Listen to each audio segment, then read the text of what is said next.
శ్రీ గణేశ పురాణము ఉపాసనాఖండము 39వ అధ్యాయము. త్రిపురుడు 3 లోకములను ఆక్రమించుటకు ఉద్యమించడం. త్రిపురుడు కాశ్మీరం నుండి పాషాణములు తెప్పించి వాటితో గణేశమూర్తిని చేయించి మణిమయ సువర్ణ దేవాలయం కట్టించి అందు మంత్రవేత్తలైన బ్రాహ్మణులచే ఆగమశాస్త్ర ప్రకారం గణనాథుని ప్రతిష్ఠ చేయించి స్వామికి షోడశ కర్మలతో పూజ చేసి నిత్య నైవేద్య పూజాధికములను ఏర్పాటు చేశాడు. ఆ గ్రామం బంగాళాదేశంలో ఉంది. ఆ క్షేత్రము భక్తులకు కొంగు బంగారమై వరసిద్ధిని కలిగిస్తూ ప్రసిద్ధి చెందింది. ఇలా ఉండగా త్రిపురుడు గజానన వరప్రసాద దర్పంతో భూలోకంను వశపరుచుకుని పాలిస్తూ దేవలోకాన్ని ఆక్రమించడానికి సిద్ధమయ్యాడు. పలు దిశల నుండి చతురంగ బలములు వచ్చి త్రిపురుని సేవిస్తూ వచ్చాయి. వాడికి లోబడిన రాజులు సామంతులయ్యారు. ఎదిరించిన వారు యమపురికి చేరుకున్నారు. త్రిపురుడు తన సేనలను మోహరించి అమరావతిపై దండయాత్రకు వెళ్ళాడు. తన బలగాలను 3 భాగాలు చేసి మహోగ్రకాయుడు, బలోన్మత్తుడు, గదా శస్త్రాస్త్ర యుద్ధ నిపుణుడు అయిన వజ్రదంష్టుని పిలిచి, నువ్వు మనుష్యలోకానికి ఆధిపత్యం వహించు అని ఆజ్ఞాపించాడు. కాలకూటుడనేవాణ్ణి రసాతలాన్ని ఆక్రమించమని చెప్పాడు. తన సేనలను వెంటబెట్టుకుని నందనోద్యానంపై దాడి చేసి ఆ సుందర వనాన్ని ధ్వంసం చేయించాడు. తదుపరి త్రిపురుడు తన దూతలతో, మీరు ఇంద్రునితో నాకు అమరావతిని అప్పగించి వాణ్ణి మానవలోకానికి వెళ్ళవలసిందిగా నేను ఆజ్ఞాపించానని చెప్పండి అని చెప్పాడు. దూతలు వెంటనే ఇంద్రుని దగ్గరికి వెళ్ళి త్రిపురుని సందేశం అతడికి అందజేశారు. ఇంద్రుడు మొదట పిడుగు వంటి వార్త విని భయపడ్డాడు. తర్వాత ధైర్యం తెచ్చుకుని, ఓ దూతలారా, మీరందరూ యుద్ధ సన్నద్ధులై రండి అని చెప్పి తన ఐరావతాన్ని ఎక్కి గర్జించాడు. ఇంద్రుడు తన సేనలతో సహా పురం వెలుపర్కి వచ్చి నిలబడ్డాడు. త్రిపురుడు తన సేనలను వెంటబెట్టుకుని వచ్చాడు. ఇరు సేనలు యుద్ధం ప్రారంభించాయి. సమరం ఘోరంగా సాగి 2 సేనలు దెబ్బతిన్నాయి. కొందరు దానవులు, కొందరు దేవతలు నశించారు.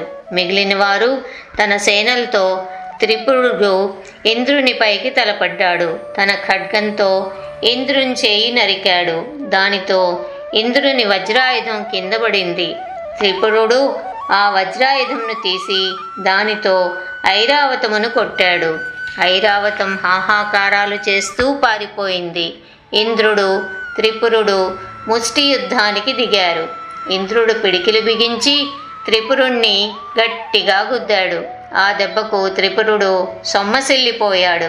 కొద్ది క్షణాలకు తేరుకుని లేచి ఇంద్రుని పిడికిలతో గుద్దాడు. ఆ ముష్టిఘాతానికి ఇంద్రుడు తెలివి తప్పి పడిపోయాడు. ఇంద్రుడు తేరుకొని లేచిన పిమ్మట త్రిపురుడు, సురేశ్వర, నీ ప్రాణం మీద నీకు ఆశ లేదా? నువ్వు నాతో యుద్ధం చేసి నన్ను జయించడం అన్నది అసంభవం. అందుచేత నా మాట విని నువ్వు భూలోకానికి పోయి అక్కడ నీకు నేను కల్పించిన స్థానంలో సుఖంగా ఉండు అని హెచ్చరించాడు. అంత ఇంద్రుడు, త్రిపుర, నా కంఠంలో ప్రాణం ఉన్నంత వరకు నిన్ను నేను విడిచిపెట్టను. నువ్వన్నట్లు నీ చేతికి నేను చిక్కినాడు భూలోకానికి వెళ్తానులే అని జవాబు చెప్పాడు. ఇంద్రపరాజయము. ఇద్దరు బాహాబాహి యుద్ధానికి దిగారు. ఇద్దరు చిత్తుగా కొట్టుకున్నారు. ఒకరినొకరు జయించాలన్న పట్టుదలతో యుద్ధం చేస్తూ ఉండగా త్రిపురుడు ఇంద్రుని కాళ్ళు పట్టి గిరగిరా తిప్పి విసిరివేసి ఐరావతాన్ని అధిష్ఠించి అమరావతిని ఆక్రమించాడు. దేవతలు ఇంద్రుడి కొరకు వెతుక్కుంటూ హిమాలయాలకు పారిపోయారు. దారిలో సిగ్గుతో తలదించుకుని నడిచి వస్తున్న తమ ప్రభువును చూశారు. దేవగణములు గుప్త రూపం దాల్చి పర్వత గృహల్లో తలదాచుకున్నారు. త్రిపురుడు ఇంద్రస్థానం అధిష్ఠించి దైత్యగణాలకు దేవతల స్థానాలు పంచి తాను యథేచ్ఛగా అప్సరతలతో స్వర్గ సుఖాలు అనుభవిస్తూ వచ్చాడు. 39వ అధ్యాయం సమాప్తం.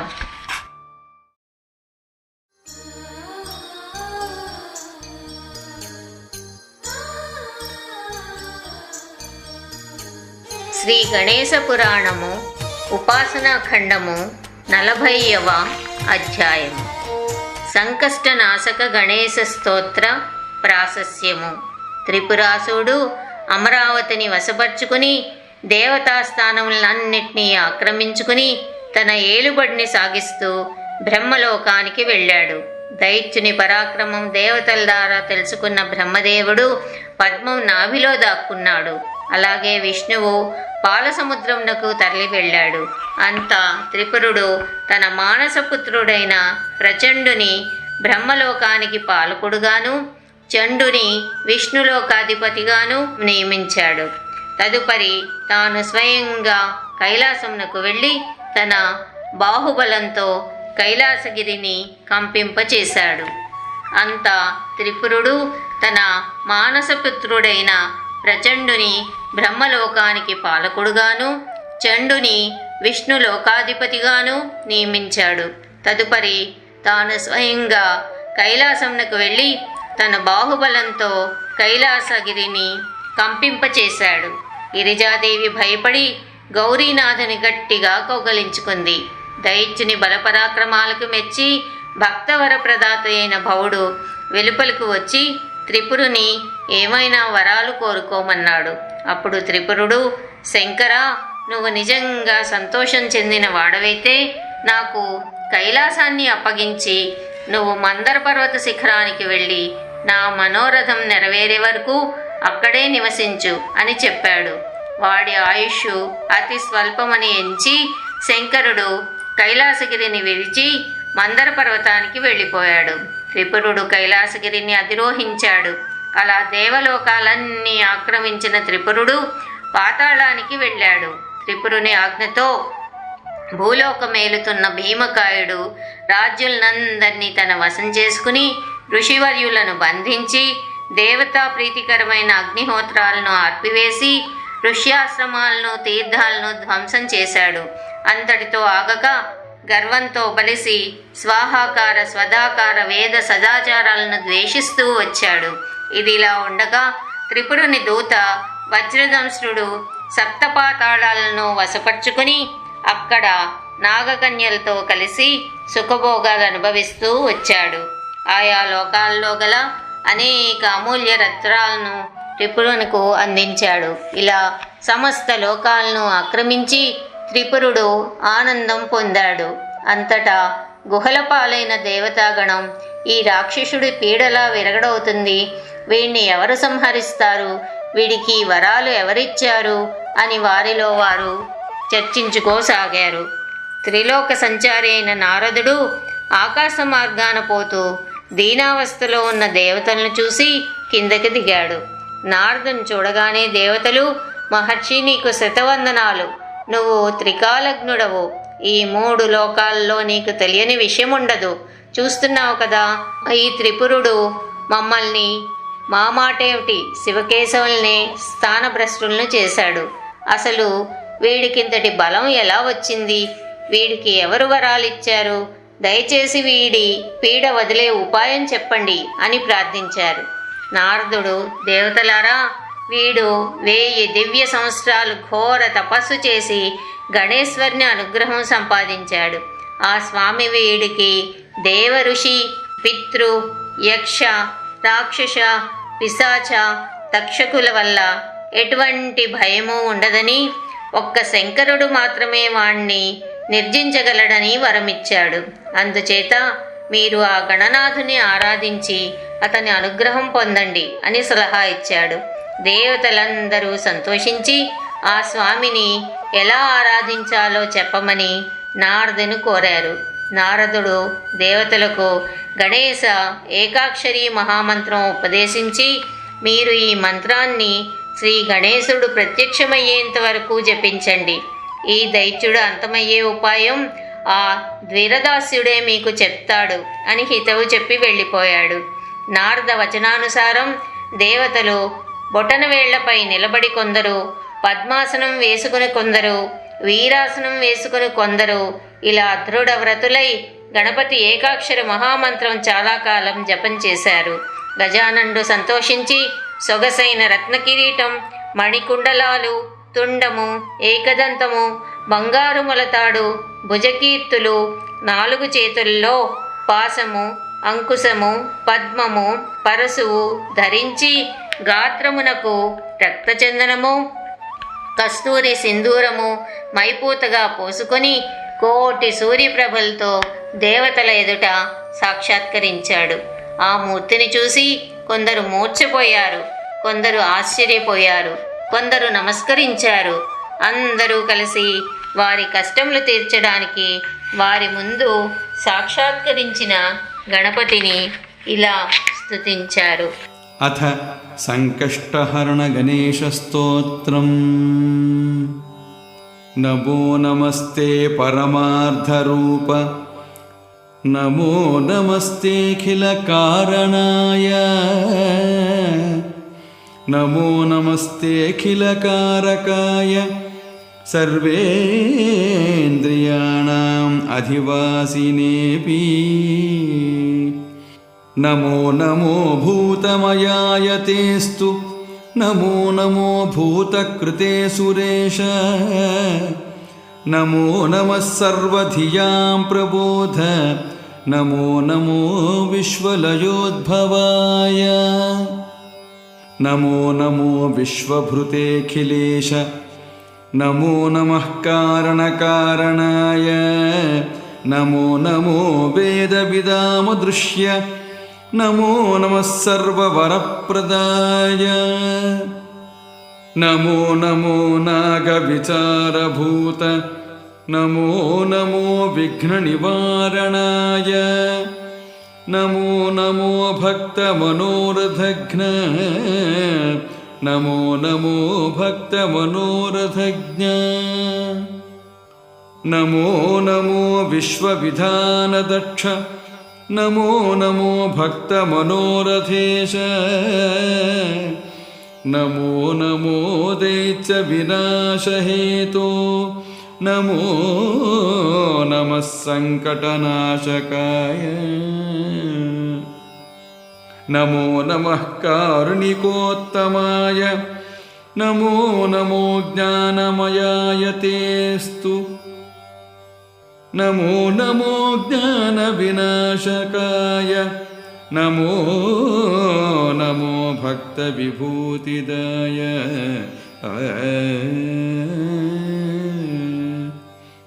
నమో నమో భక్త విభూతిహంత్రే, నమో నమో భక్త విమోచకాయ, నమో నమో భక్త నిబంధకాయ, నమో నమస్తే ప్రవిభక్తమూర్తే, నమో నమః సత్వవిబోధకాయ, నమో నమస్తత్వవిదుత్తమాయ, నమో నమస్తేఖిల కర్మసాక్షిణే, నమో నమః శ్రీ గణనాథ తుభ్యం.